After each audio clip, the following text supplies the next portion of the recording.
Olá a todos, prazer revê-los. Estamos iniciando a segunda semana do nosso curso relativo à tecnologia de comunicação de dados. Na primeira semana nós tivemos a oportunidade de discutir os conceitos de uma rede de computadores e alguns aspectos das redes de acesso, os principais tipos de redes de acesso existentes. Essa semana nós vamos nos dedicar um pouquinho mais à camada física, aos meios em si de comunicação.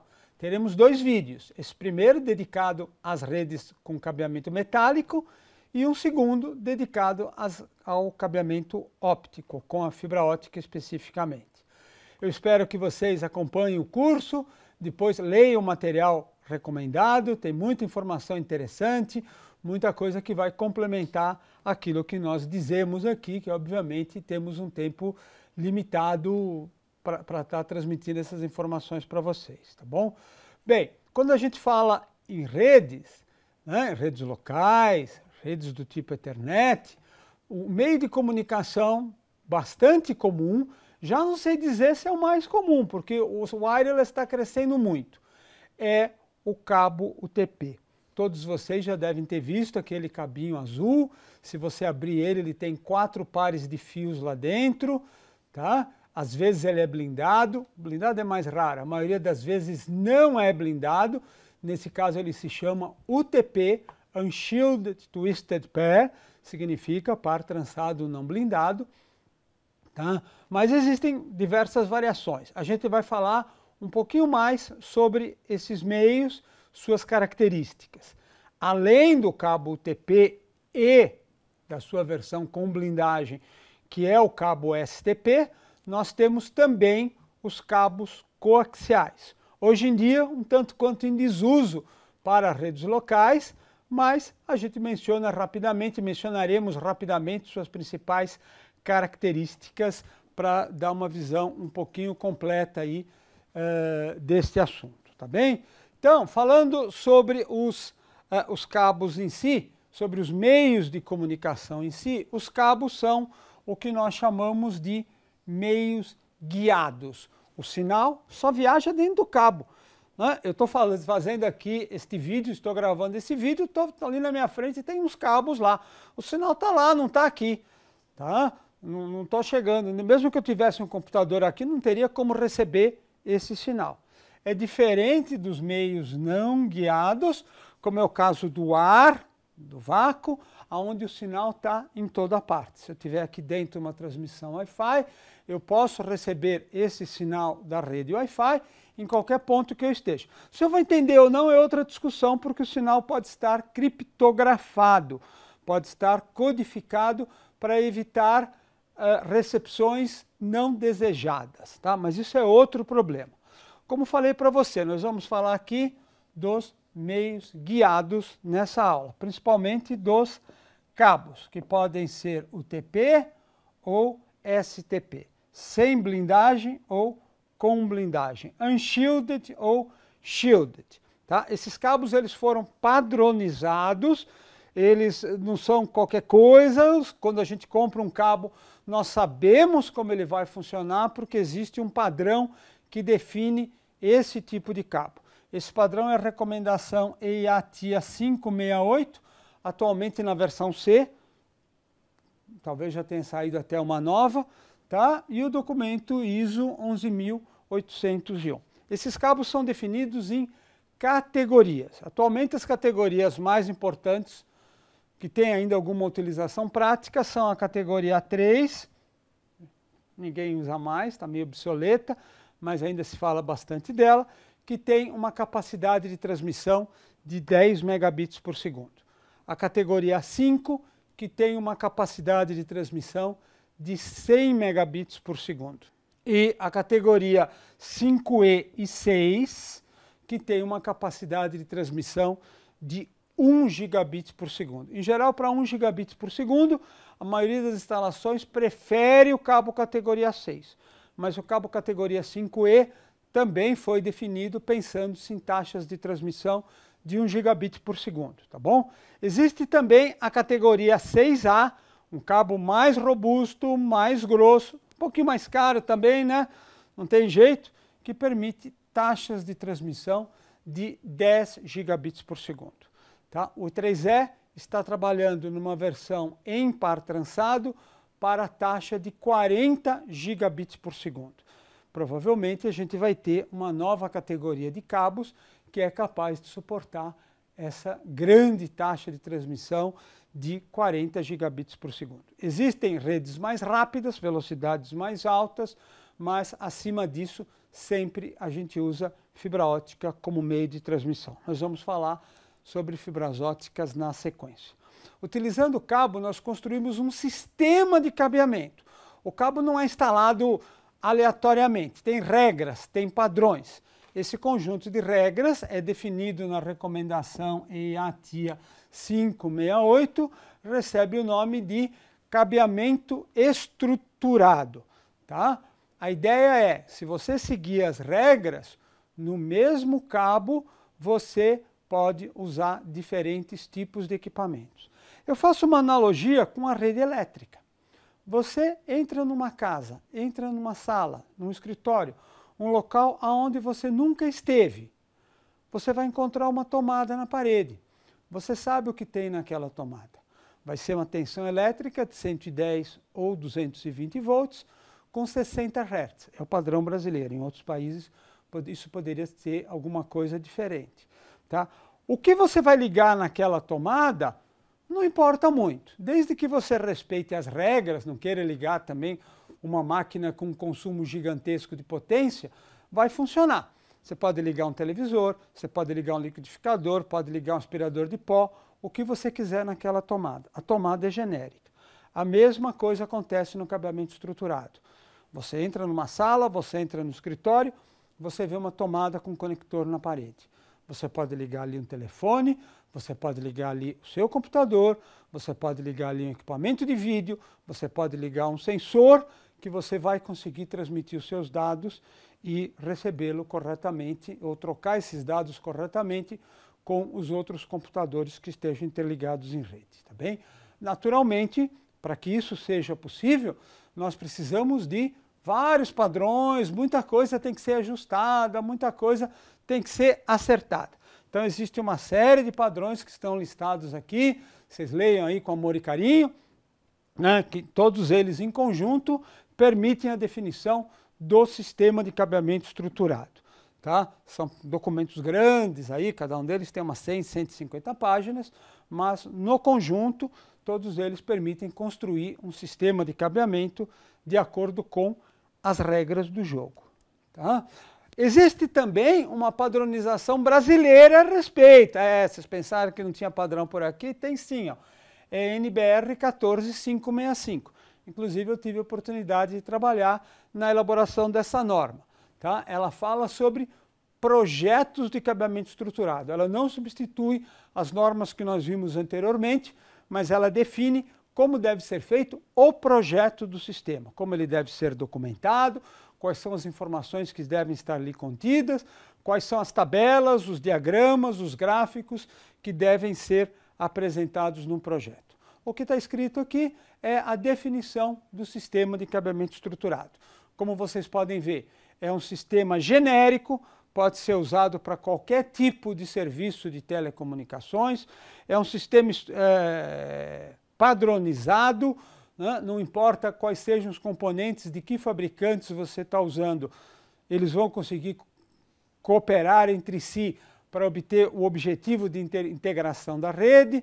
Tá? Ele é um serviço flexível que você pode trabalhar com ele em diferentes velocidades. Tá? Como meios físicos, quais são os padrões que são definidos? Em primeiro lugar, os cabos UTP, os cabos não blindados, que já falamos sobre eles. É o tipo mais comum. Tá? A questão é que eles têm limitações em termos de taxa de transmissão.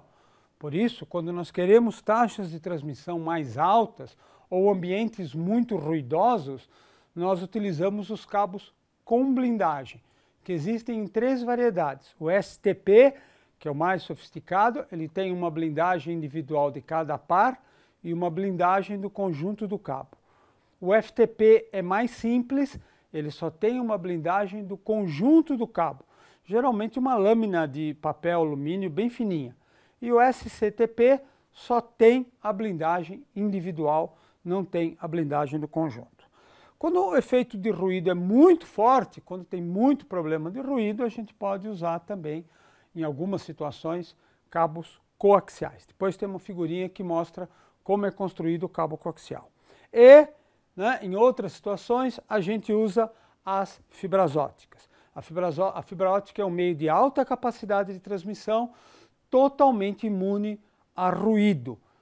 Pode passar em cima de um transformador, pode passar dentro de uma subestação elétrica, o ruído não incomoda a fibra óptica. Tem outros problemas na fibra, mas não o ruído. Existem dois tipos de fibra óptica. A fibra multimodo, utilizada para distâncias mais curtas, onde o equipamento de transmissão tem menor custo. E a fibra monomodo, usada para maiores distâncias e maiores taxas de transmissão, mas o equipamento de transmissão é mais caro, porque ele vai utilizar diodos laser que precisam ser controlados, precisam ser monitorados em temperatura, em taxa de transmissão e assim por diante. Depois nós falamos mais sobre esses, vamos falar um outro vídeo só sobre fibra óptica. E os meios sem fio, que a gente conhece, não tem muito o que dizer. Está aqui mostrado, vou passar rapidamente, a estrutura de um padrão de cabeamento estruturado. Então nós temos estações, conectores, tá, que são ligados nos equipamentos dos usuários. Você vê aí diferentes tipos de equipamento, utilizando um dos cabos anteriormente descritos para fazer a ligação ao sistema de distribuição horizontal. São switches, patch panels localizados dentro de um andar. Esse sistema de distribuição horizontal eu posso ter vários, se for um prédio, ou posso ter um único, se for um ambiente menor. Através de um sistema de cabeamento vertical, ele se liga à sala de equipamentos, aonde estão os servidores que vão atender o meu ambiente local. Aqui, por exemplo, um servidor em Fast Ethernet, em ATM ou IBM, no caso, aí são equipamentos que estão sendo mostrados também ali, e vai ter também a parte de comunicação com o mundo exterior. Então, firewall, servidor DNS, servidor de e-mail, também estão localizados dentro da sala de equipamentos. Como o cabeamento estruturado não atende só dados, mas também voz, eventualmente o sistema de cabeamento vertical vai estar ligado ao PBX corporativo e daí para toda a rede de telefonia. Tá? Então, um sistema de cabeamento estruturado se caracteriza, em primeiro lugar, pelo suporte a diversos padrões de comunicação, diversos tipos de equipamentos através de um meio físico padronizado. É como uma tomada, você pode ligar ali o que você quiser, dentro de limites, obviamente, né? Tem que entender que tipo de cabeamento foi feito, qual é a máxima taxa de transmissão que ele permite. Permite flexibilidade na mudança de layout. Hoje, numa tomada, você tem um computador. Amanhã você quer colocar um telefone, não precisa quebrar nada, não precisa refazer nada da sua estrutura, basta fazer uma mudança no seu patch panel que você tem flexibilidade para usar os pontos de rede como você quiser.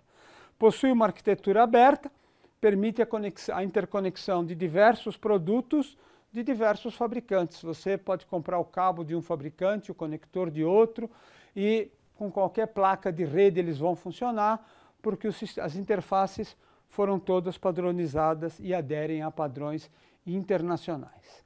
Tá?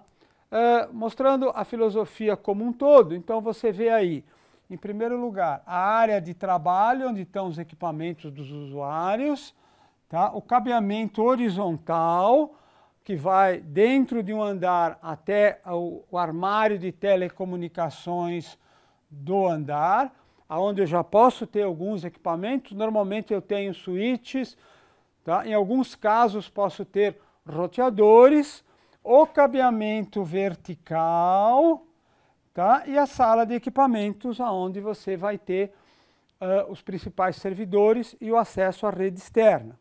O acesso à rede externa também é padronizado, forma um subsistema chamado Campus Backbone.